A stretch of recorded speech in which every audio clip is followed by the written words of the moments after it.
আসসালামু আলাইকুম ওরহমতুল্লাহি ওবারাকাতু।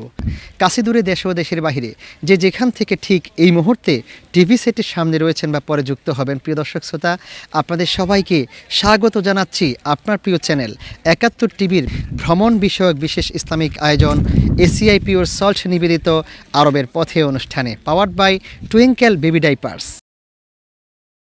প্রিয় দর্শক, আজ আমরা আপনাদের নিয়ে যাব মাদায়ানে সালেহ বা নবী সালেহ আলাইহিস সালাতু ওয়াস সালামের এলাকায়, যা আল উলা শহর থেকে ২০ কিলোমিটার, মদিনা আল মুনাওয়ারা থেকে ৪০০ কিলোমিটার উত্তর পশ্চিমে এবং জর্ডানের পেত্রা নগরী থেকে ৫০০ কিলোমিটার দক্ষিণ পূর্ব দিকে অবস্থিত। এই স্থান হিজাজ পর্বতের পাদদেশের সমতল মালভূমিতে অবস্থিত এবং এই জায়গাতে বসবাস করেছিল সামুদ জাতি। আদ জাতি ধ্বংসের প্রায় ৫০০ বছর পরে হযরত সালেহ আলাইহিস সালাতু ওয়াস সালাম কওমে সামুদের প্রতি নবী হিসাবে প্রেরিত হয়েছিলেন। কওমে আজ ও কওমে সামুদ একই দাদা ইরমের দুটি বংশধারার নাম। কওমে সামুদ আরবের উত্তর পশ্চিম এলাকায় বসবাস করত। প্রধান শহরের নাম ছিল হিজর বা সামদেশ, অর্থাৎ সিরিয়ার অন্তর্ভুক্ত ছিল। বর্তমানে একে সাধারণভাবে মাদায়ানে সালেহ বলা হয়ে থাকে। আদ জাতির ধ্বংসের পর সামুদ জাতি তাদের স্থলাভিষিক্ত হয়। তারাও আজ জাতির মতো শক্তিশালী ও বীরের জাতি ছিল। তারা প্রস্তর খোদাই ও স্থাপত্যবিদ্যায় খুবই পারদর্শী ছিল।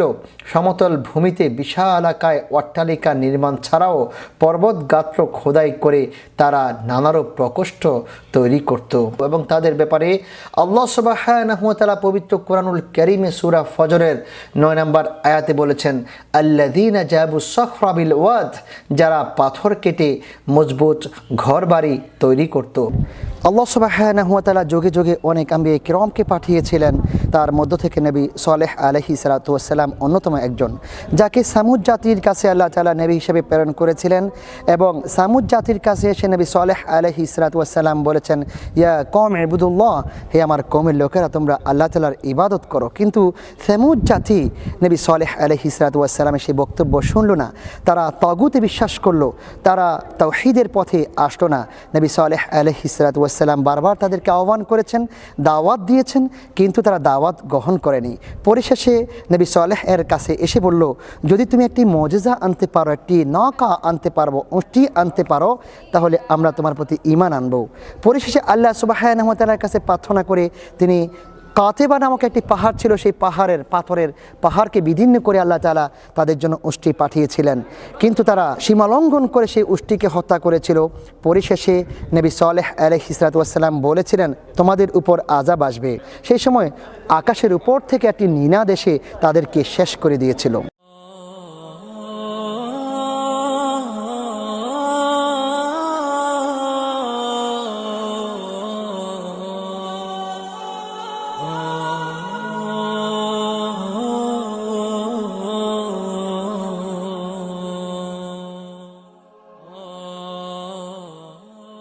প্রিয় দর্শক, আপনারা দেখছিলেন আপনার প্রিয় অনুষ্ঠান এসিআই পিওর সল্ট নিবেদিত আরবের পথে, powered by twinkle baby diapers. প্রিয় দর্শক, বিরতির পর আবারও স্বাগত জানাচ্ছি পবিত্র মাহে রমাদান উপলক্ষে ৭১ টিভির ভ্রমণ বিষয়ক বিশেষ ইসলামিক আয়োজন এসিআই পিওর সল্ট নিবেদিত আরবের পথে অনুষ্ঠানে, powered by twinkle baby diapers. প্রিয় দর্শক, আজকে আমরা আপনাদেরকে নিয়ে এসেছি ঐতিহাসিক মাদায়ানে সালেহ একবারে ভিতরের অংশে, এবং যেখানে ওনারা বসতেন, যাকে নদওয়া বলা হতো, যাকে সংসদ বলা হয়, ওনাদের সেই সংসদে আমরা আপনাদেরকে নিয়ে এসেছি। প্রিয় দর্শক, সালেহ আলাইহিস সালাতু ওয়াস সালাম দাওয়াত দিয়েছেন, তারা দাওয়াত গ্রহণ করেনি। তারা শুনল না তার কথা, নবীর কথা, বরং তারা অবাধ্য হয়েছে। তারা আল্লাহ সুবহানাহু ওয়া তাআলার হক নষ্ট করেছে এবং তার পক্ষ থেকে দেওয়া যে নিয়ামত ছিল উটনি, সেই উটনিটিকে তারা হত্যা করেছিল। পরিশেষে আল্লাহ সুবহানাহু ওয়া তাআলার পক্ষ থেকে গজব এসে তাদেরকে শেষ করে দিয়েছে, ধ্বংস করে দিয়েছিল। প্রিয় দর্শক, নবম হিজরিতে তাবুক যুদ্ধে যাওয়ার পথে মুসলিম বাহিনী হিজরে অবতরণ করলে রাসূল সাল্লাল্লাহু আলাইহি ওয়াসাল্লাম তাদেরকে সেখানে প্রবেশ করতে নিষেধ করেছিলেন। তিনি বলেছিলেন, তোমরা ওইসব অভিশপ্তদের এলাকায় প্রবেশ করো না, ক্রন্দনরত অবস্থায় ব্যতীত। যদি ক্রন্দন করতে না পারো তাহলে প্রবেশ করো না, তাহলে তোমাদের উপর ওই গজব আসতে পারে যা তাদের উপর এসেছিল।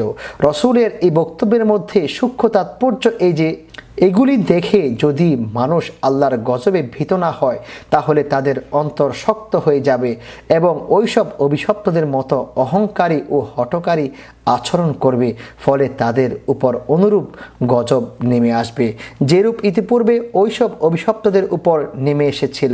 তিনি তাদের নির্দেশ দিলেন, তোমরা যে পানি সংগ্রহ করেছ তা ফেলে দাও। উক্ত পানি দিয়ে যদি আটার খামির তৈরি করে থাকো তবে তা উটকে খাইয়ে দাও।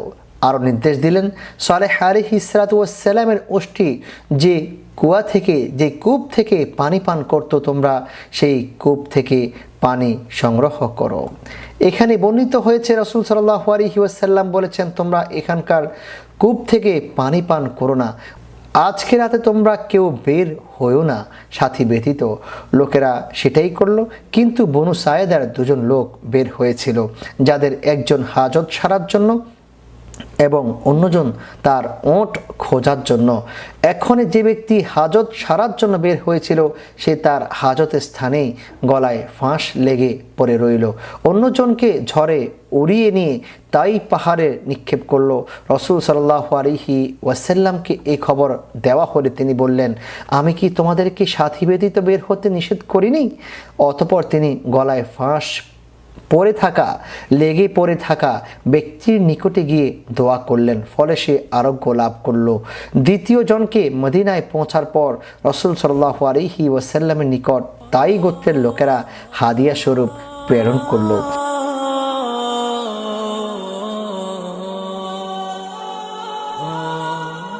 প্রিয় দর্শক, আপনারা দেখছিলেন আপনার প্রিয় অনুষ্ঠান এসিআই পিওর সল্ট নিবেদিত আরবের পথে, powered by twinkle baby diapers. সময় হয়েছে বিদায় নেবার। আজকের মতো এখানে বিদায় নেব। দেখা হবে আগামীকাল অন্য কোনো পর্বে। সেই পর্যন্ত আল্লাহ তাআলা আপনাদের ভালো রাখুন, সুস্থ রাখুন, নিরাপদে রাখুন। আপনাদের সকল ইবাদাগুলোকে কবুল করে নিন। আমিন।